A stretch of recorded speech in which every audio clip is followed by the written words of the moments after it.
খুব সহজভাবেই সকালে বা বিকেলে নাস্তার জন্য অথবা রাতের ডিনারের জন্য একটা রেসিপি তৈরি করব। আশা করছি ভালো লাগবে। ভালো লাগলে চ্যানেলটাকে সাবস্ক্রাইব করে সাথে থাকতে পারেন। আসসালামু আলাইকুম, আমন্ত্রণ জানাচ্ছি আজকের এপিসোডটি দেখার জন্য। আশা করছি কাছে দূরে সবাই অনেক বেশি ভালো আছেন। মাত্র 1 কাপ ডাল এবং পাতাকপি দিয়ে আজকে এই হেলদি রেসিপিটি তৈরি করে নেব। এখানে 1 কাপ ডাল আমি 4 থেকে 5 ঘন্টা পানি দিয়ে ভালোভাবে ধুয়ে নিয়ে তারপর ভিজিয়ে রেখেছিলাম। এখন একটা মিক্সার জারে নিয়ে অল্প পানির সাথে দিয়ে এবং কিছু উপকরণ দিয়ে মিক্স করে নিতে হবে। এই উপকরণগুলো কিন্তু অবশ্যই যোগ করতে হবে এই ডালটা ব্লেন্ডার করার সময়। তো এখানে 2টো কাঁচামরিচ দিয়ে দিলাম, 1 টেবিল চামচ পরিমাণ কোরানো নারকেল দিয়েছি, ফ্রেশ নারকেল কোরানো, এবং আদার স্লাইস দিয়েছি 3 টুকরোর মতো। তো মিক্সার জারে করে অল্প পানি দিয়ে মিক্স করে নিয়েছি এবং এটা নিয়ে নিলাম।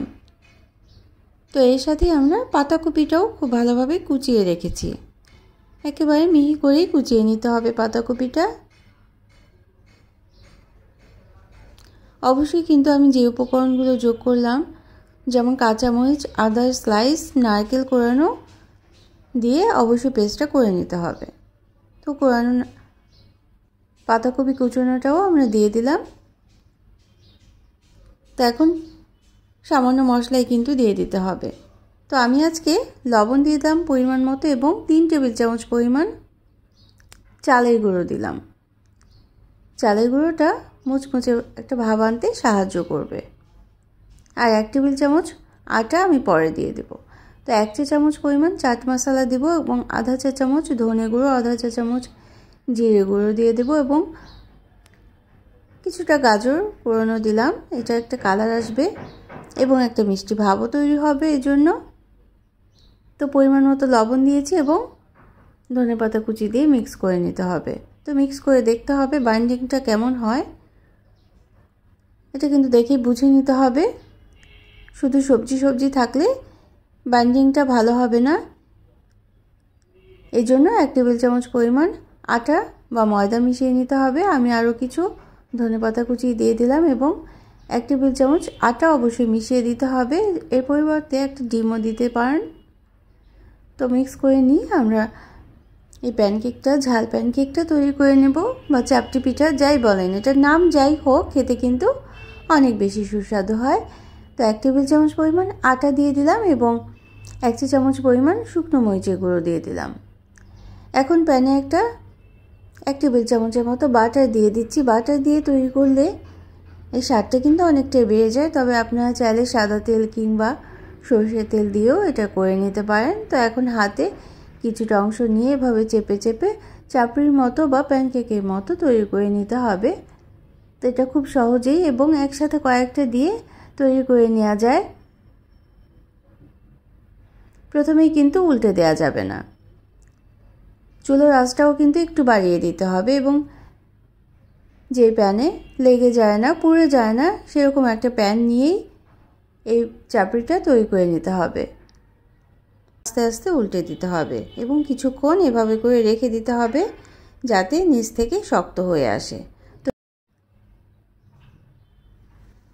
তো আজকের রেসিপিটি ভালো লাগলে একটা লাইক দিয়ে দেবেন এবং প্রয়োজনে কমেন্ট করতে পারেন আর শেয়ার করতে পারেন ফ্রেন্ডস অ্যান্ড ফ্যামিলির সাথে। আর যারা প্রথম ভিজিট করছেন তারা চাইলে চ্যানেলটিকে সাবস্ক্রাইব করে বেল বাটন প্রেস করে অল অপশনটা সিলেক্ট করে সাথে থেকে যেতে পারেন।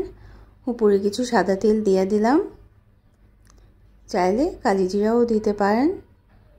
তারপর এখন দেখেন নিচের দিকটা শক্ত হয়ে আসছে। এখন আমরা উল্টে দেব, তারপর উল্টে পাল্টে ভেজে নিতে হবে।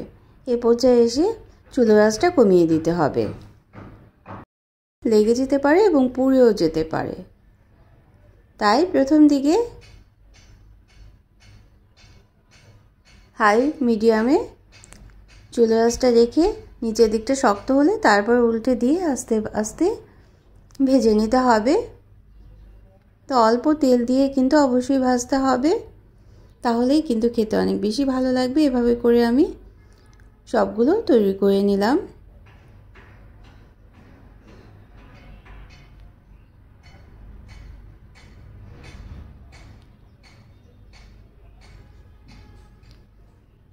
তো সকালে বা বিকালে নাস্তায় অথবা রাতের ডিনারের জন্য এভাবে হেলদি রেসিপিটা তৈরি করে নিতে পারেন। বিভিন্ন সসের সাথে পরিবেশন করে নিতে পারেন, অথবা যে কোনো কিছু দিয়েই কিন্তু খাওয়া যেতে পারে, মাংস দিয়েও খাওয়া যেতে পারে।